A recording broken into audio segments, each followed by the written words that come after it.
네, 안녕하세요. 반갑습니다. 선생님이 오늘 화요일인데요. 원래는 오늘 새 차시를 낮에 촬영을 하고 바로 여러분이 지금 보도록 해야 되는데 그게 잘 안 됐습니다. 왜냐면은 여러분 알다시피 수행평가 기간 동안 못했던 역사 토론 활동이 계속 겹쳐져가지고 토론 활동을 계속 하고요. 중간에 또 일이 그래가지고 촬영을 못했습니다. 그래서 선생님이 지금 8시쯤 되는데 8시쯤 해서 선생님이 그냥 촬영을 해요 지금. 그래서 아마 한 9시 정도까지 해서 2편 정도를 찍으려고 하는데 오늘은 지금은 47차시 갑신정이변의 전개를 하고요. 48차시 정도까지 촬영을 하고 2차 정도 다음 시간 내일 수요일날 49, 50, 51차시 이렇게 촬영을 해야 될 것 같습니다. 자꾸 약속을 못 지켜서 참 미안하게 생각하는데 진도는 진도대로 빼야 되고 수행평가는 수행평가대로 하고 선생님 보면 좀 이제 목이 좀 쉬지 않았습니까 여러분들? 그래도 제가 목이 쉴 만큼 하는구나라고 여러분들 좀 생각을 하고 이해를 좀 해주셨으면 좋겠습니다. 정말 미안하고요. 자, 그러면 47차시 갑신연면의 전개 과정을 한번 살펴볼 텐데요. 자, 우리 지난번에 흥선대원군이 퇴진한 이래로 강화도 조약을 맺으면서 1876년도입니다. 자, 이후에 1882년도에 미국과 처음으로 수교를 맺고 서양과 외교공학을 맺었다라고 이야기를 했습니다. 하지만 그 이후에 개화 정책을 추진하는 과정에서 이후에 반발하는 세력들도 있었죠. 위정적 싸움도 있었고요. 그 뒤에 이모군란으로 인해서 개화 정책은 잠시 중단이 됩니다.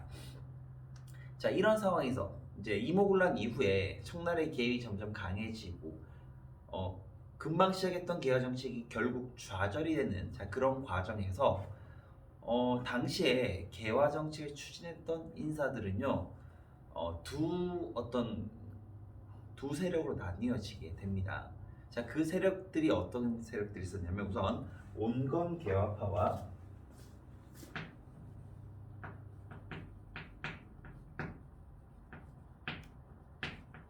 그리고 급진 개화파로 나눌 수 있습니다.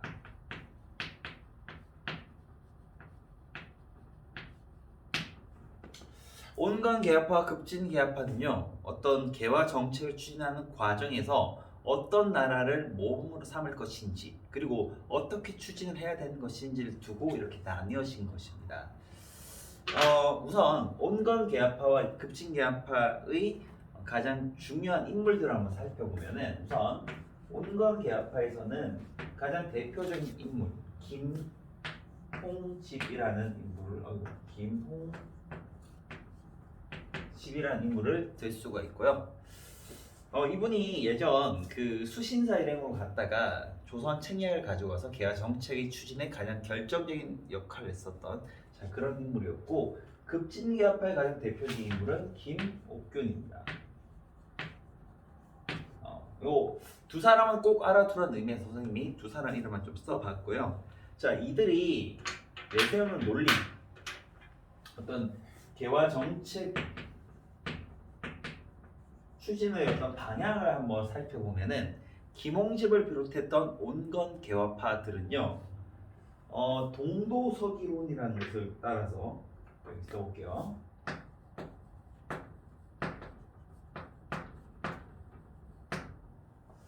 자, 서기론에 따라서 청나라의 그러니까 개화의 방향을 청나라에 두고 동도라는 것은 동양의 도와 서양의 기술을 같이 융합을 시켜서 개화 정책을 추진해야 된다는 것이죠. 여기서 말하는 동양의 도라는 것은 곧 유학입니다. 유학의 개념을 그대로 둔 채, 한마디로 조선의 성령을 둔 채 서양의 과학 기술을 이용해서 개화 정책을 추진해야 된다는 그 점을 온건 개화파 김홍집은 이야기했던 겁니다. 자, 이 동도서기론에 영향을 줬던 나라는 바로 청나라였고요. 그래서 온건 개화파는요, 이 청나라의 어떤 영향력에 따라서 청나라를 본받아서 개혁을 해야 된다라는 주장을 했던 것이죠. 자, 그런데 급진 개화파였던 김옥균을 비롯했던 이 인물들은요, 동도서기론이 아니라 문명 개화론이라는 것을 냅니다.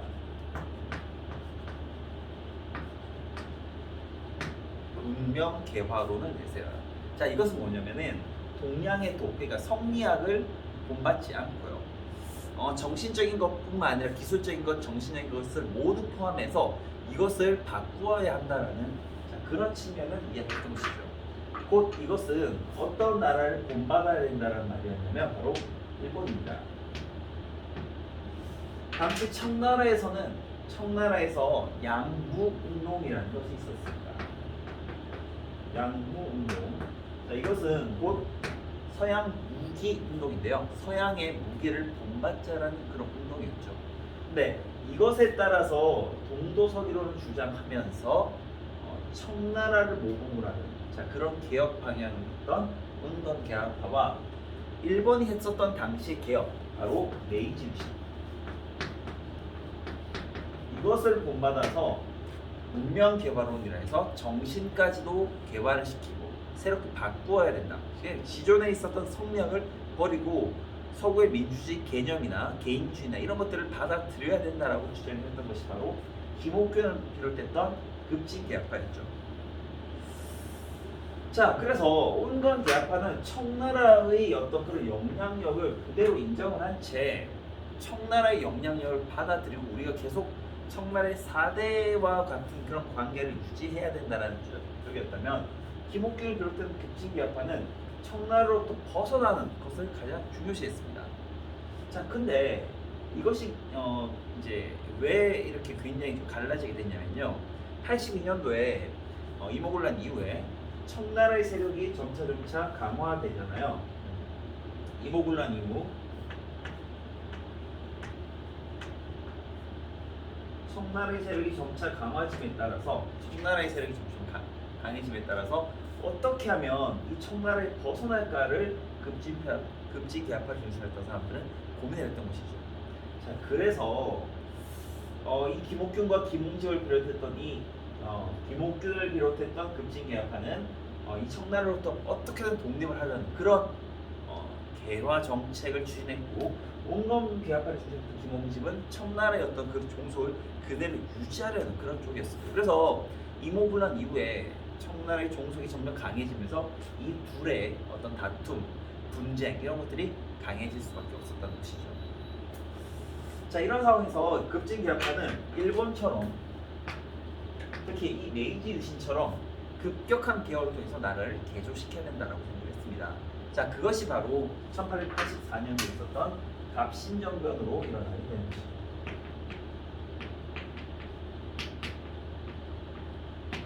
1884년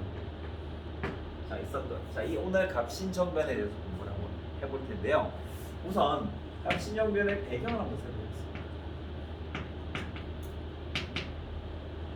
자, 이모군란 이후에 청나라의 내정 간섭이 강해지면서 청의 내정 간섭이 강해지면서 개화 정책 자체가 점차 부진하게 이루어집니다. 자, 그런 상황에서 개화 정책 추진하려면 뭐가 있어야 됩니까? 돈이 있어야 되잖아요. 그래서 당시에 온건개혁파와 급진개혁파는 재정을 어떻게 마련할 것인가를 두고 다툼을 벌이게 돼요. 근데 급진개혁파의 김옥균이라는 인물은요, 자기가 스스로 나서서 일본에 가서 차관을 구해 오겠다라고 고종에게 후원 장담을 해요. 고종 그래, 네가 그래, 가서 차관을 얻어와라. 차관은 이제 돈을 빌리는 것인데 그 돈을 빌려온다라는 것을 김옥균에 맡게 되는 것이죠. 김옥균은 일본을 건너가요. 하지만 그 마음대로 안 되죠. 차관을 빌려줄 듯이 했던 일본은요, 그것을 거부합니다. 자, 근데 고종의 후원 장담을 했었던 김옥균의 입지가 이것으로 인해서 위태롭게 됩니다. 고종의 신임이 점차 사그라들게 된 것이죠. 자, 그러면서 김옥균은 자신의 위치가 점점점 내려가고, 자, 그러면서 이제 급진개혁파의 어떤 개혁이 물거품이 될 수도 있겠다라는 그런 생각에 따라서 급진적인 개혁을 통해서 이것을 바꿔야겠다라는 생각을 하게 되는 것이죠. 자, 그런 상황에서 조선에 주둔했던 청나라 병사들 있죠. 이모군란 이후에 3,000명이 주둔을 했었는데 그 중에서 1,500명이 청불 전쟁 과정에서 프랑스와의 전쟁을 했어요. 청나라가 프랑스와의 전쟁 과정에서 1,500명이 빠져나갑니다. 그럼 남아있는 게 얼마입니까? 1,500명이죠. 이 1,500명 정도는 이 김옥균을 비롯했던 급진개혁파가 충분히 자신들의 어떤 힘으로 맞서 싸울 수 있다라는 생각을 하게 되는 것이죠. 더군다나 이 급진개혁파는 누구랑 친했었냐면 일본이랑 친하잖아요. 근데 그 일본 당시에 이모군란 이후에 공사관이 불타면서 그 재물포기를 통해서 일본 공사관 안에 100여 명 남짓 되는 그 일본 군인 경비병을 둘 수 있도록 조약을 맺게 되죠. 그러니까 그 일본 군의 도움을 받는다면 조선의 여러 어떤 개화파 어떤 백성들의 어떤 지지를 얻고, 자 그들로 하여금 청나라의 어떤 이 세력들을 물리치면서 급진적인 개혁을 할 수 있겠다라는 생각을 김옥균을 비롯했던 이 급진 개혁파를 하게 됐던 겁니다. 자 그래서 여러분 전개과정을 살펴보겠습니다. 전개과정. 당시에 얘들아 우체국이라 할 수 있는 게 있는데요. 바로 우정총국이라고 합니다. 지금의 오늘로 치면은 우체국이에요. 우체국을 처음으로 개국하는 그런 행사가 열리게 됩니다. 자 이때 홍영식이라고 하는 급진개혁파 김옥균과 친구 사이였던 그 인물이 있었는데, 여러분 보빙사에 따라갔던 인물이 홍영식이었거든요. 자 이 홍영식이 우정총국의 총 어떤 그런 이제 관리자를 다 이제 개국을 한 그 사이에 김옥균이 비롯한 급진개혁파들이 난을 일으키게 됐던 것이죠. 자 그러면서 개화당 정부를 수립하면서 특히 김홍집을 비롯해서 당시 그러니까 그 고종 밑에서 마음대로 이제 호위했던 그 민심파들을 다 제거를 하게 됩니다. 자 그러면서 이제 그 개혁 정강을 발표를 하게 되는데요.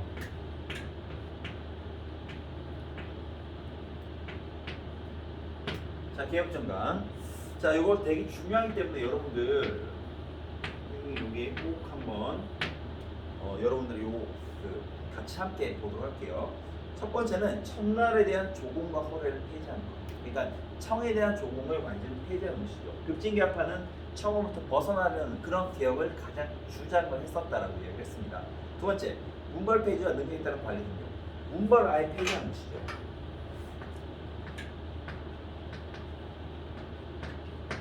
신분제도 없애는 그런 파격적인 개혁도 실시합니다.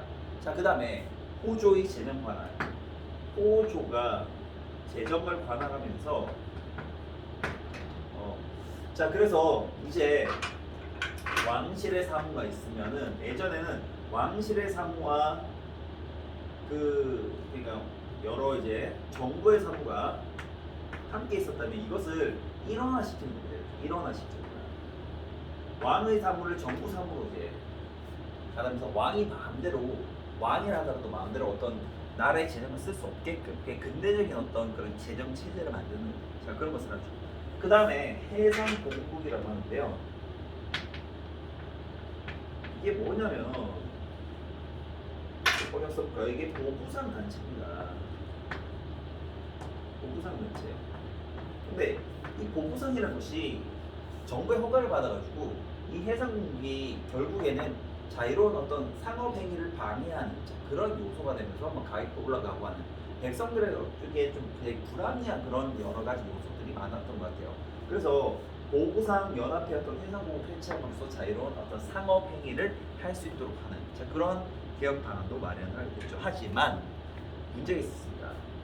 자 이런 것들을 하는 과정에서 일단 이것이 고종의 어떤 고종을 어떻게 보면 이제 모셔와서 그들의 어떤 왕명을 거짓으로 꾸며서 신하들을 불러들인 다음에 그들을 처단하는 그러한 방식으로 이루어졌기 때문에 백성들이 지탄을 받을 수밖에 없었던 것이죠.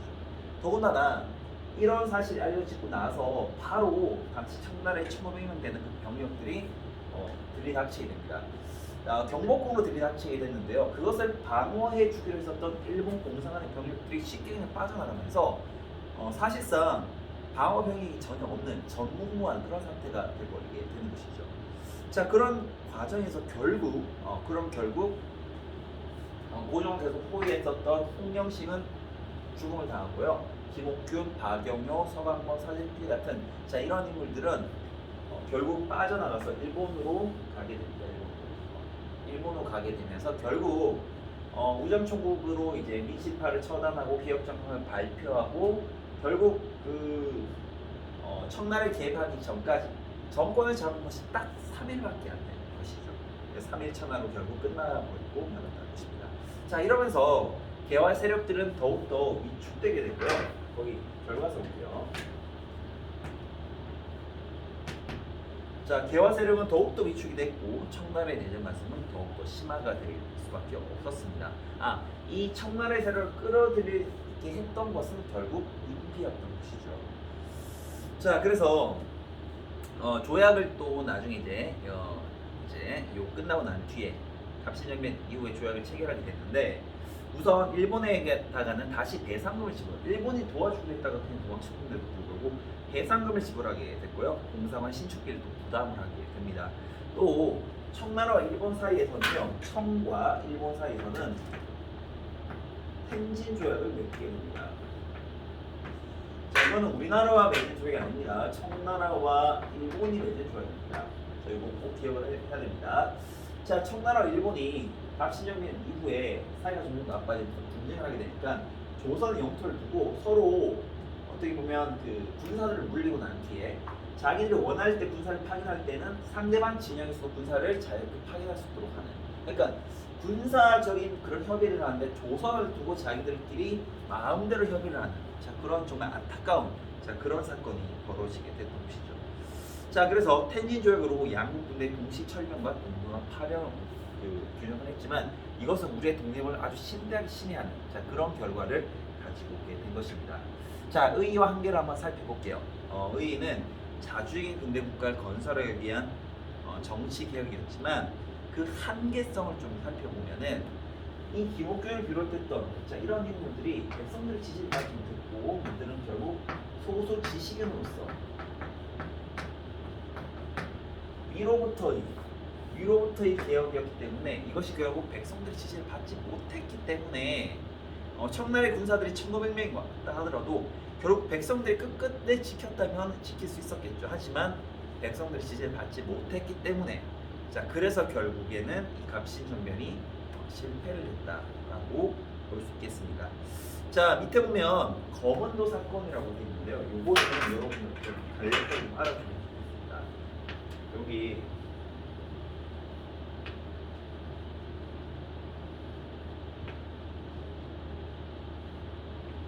자, 갑신정변 이후에요. 갑신정변 이후에 청나라와 일본 세력이 이제 한반도로 계속 침투해 들어오고 러시아 세력까지 있으니까 당시 러시아 세력을 견제한다는 명분으로 누가 우리나라 최남단의 거문도라고 있었죠. 이 거문도를 점령하게 되면은 바로 영국입니다. 영국이 거문도를 점령함으로써 러시아 세력을 남한을 견제하려고 했었던 것이죠. 이게 바로 거문도 사건인데요. 이것은 곧 우리나라 영토를 마음대로 이제 영국이 지배를 하게 되는 것이잖아요. 그 당시까지만 하더라도 정말 우리나라의 어떤 풍전등화 같은 그런 여러 가지 위기 상황들을 단적으로 보여주는 하나의 사건이라고 할 수 있습니다. 자, 갑신정변이 청의 내정 간섭이 심화되면서 거기 땡땡 추진이라고 돼 있잖아요. 거기 보면 그 조선 중립국화라고 써볼게요. 거기 쌤이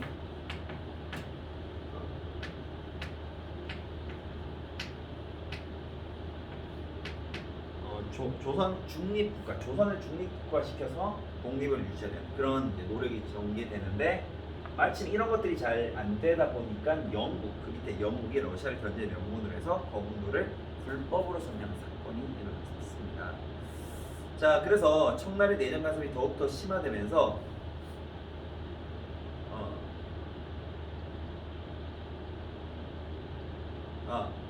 갑신정변 여기 조금 여러분들 헷갈리는데 거문도 사건의 배경을 보고 있을게요. 갑신정변 이후 청나라의 내정 간섭이 심화되면서